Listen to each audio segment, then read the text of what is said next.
Let's talk about how we start a speech because a lot of times we don't know what to do, what to say, and it's really awkward. And sometimes people just start with things like, hello, my name is, and I'm going to be giving a speech about this, which is really not the most advantageous way to begin a speech. Hello, my name is Shante. I am a motivational speaker, a speech coach, a national speech and debate champion, and a professor of speech. And I have been teaching my class on TikTok. So here are some tips and things that will help you that I give my students all the time. So what we recommend that you start a speech with is called an attention getter or an attention grabber or a hook.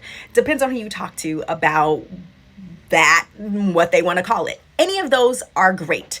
Call it whatever you want. But the whole point of it is you want to grab the audience's attention first and then tell them what you're going to talk about. So there are a bunch of ways you could do this, and I've done some videos on them, but let's talk about some that are good and some that are not so good. Okay, so my favorite is to tell a story. So you tell a story. It could be real or someone else's story. It could be your story. It could be a fictional story, but you want to tell a story and you save the end of the story for the conclusion of your speech, and it creates a really nice bookend. That's my absolute favorite way to do it. I tell my students that's a good way to do it, but people like to do other things. But let's talk about one that my students use today that I constantly tell them is not a good idea. That is hypothetical situation. So people like to use these hypothetical situations like imagine this, or in a world where this happens, or could you imagine if this happened to you? Yeah, that's great because you think it gets the audience to think about what's happening, except when you use something that's a bad situation.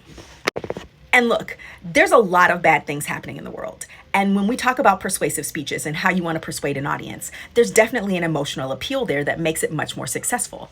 But I do not want to tell my audience to imagine something that's bad because they don't want to imagine themselves in that. And the whole point of this attention getter, grabber, hook thing is to pull them in to want to listen to your speech. And if I start the speech with something like, imagine if you had to flee your home country with just the clothes on your back and grab your children and get out for your safety. Nobody wants to imagine that. That is absolutely terrible and horrific. And it breaks our heart that there are people in this world who absolutely have to do that for their lives and for their safety. So nobody wants to imagine that that's them. Not a powerful way to start a speech. Your audience is going to tune out and stop listening and start thinking about what they're going to have for lunch. That's terrible. It's the beginning of your speech. You want them to be listening, not running away and thinking about something else. So hypotheticals about bad things, not good. Nobody wants to hear that. What a better hypothetical would be is if you want to use a hypothetical, pick something that's in the future that hasn't happened yet. And it should be something good. Imagine a world where you can taste the things that your favorite cooking show chefs are making on television at the same time that you watch them. Ooh, now that's a world I want to live in. And I'd like to imagine that, but I don't want to imagine the bad things. Now, if you want that emotional appeal and you want to have the audience be drawn in emotionally and feel some hurt, don't ask them to imagine a thing. Tell them a real story. Tell them about a person who lives in that war-torn area. Give us a name, give us an age, tell them where they're from, tell me what they do, and that they had to flee with their 2 children and just the clothes on their back. And before they left, they were a doctor with a thriving business helping their community. And now they're living in a refugee camp. That draws your audience in because it's a real story and real people, and they connect to that. And now you've got them emotionally. But nobody wants to imagine that it's them in that person's situation. It's just a terrible situation, and that sucks.